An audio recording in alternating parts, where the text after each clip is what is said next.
આપણે પુરાણી પ્રેમ પ્રકાશની વાર્તા કરતા. ગરીબ પરિવાર, ખેડૂત પરિવાર હતા. નાનકડું ખેતર છે, એક ભેંસ રાખતા છે. એમાં જ કંઈક પ્રસંગ આવતો હશે, ભેંસ વેચી નાખીને એમાં 500 રૂપિયા આવ્યા. એ જમાનામાં 500 રૂપિયા આવ્યા. નોટું થપ્પી મૂકી છે નાનકડી ગારાની કોઠી ઉપર.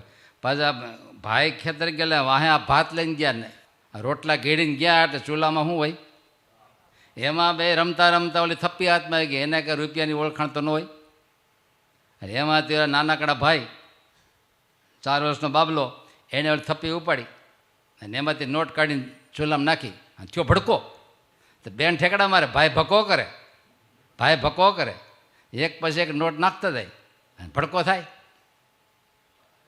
એક નોટ રહી ત્યાં એની માં આવી અને આ દૃશ્ય જોયું. એટલે શું કરો છો? અરે માં ભાઈ ભકો કરે છે કે. છેલ્લી નોટ હતી, જોયું. એટલું બધું ગરીબ માણસ, રૂપિયો કેવડો હતો. અને એમાં એને લાગી આવ્યું અને ક્રોધ ચડે, એમાં એક ઝાપટ મારી દીધી. હવે નાનું બાબલું કઈ રીતે લાગી ગયું ધોરી નસું પર, ત્યાં તો મૃત્યુ પામ્યો. પછી તો એટલો હાથમાં જાગ્યો, દીકરો મૃત્યુ પામ્યો.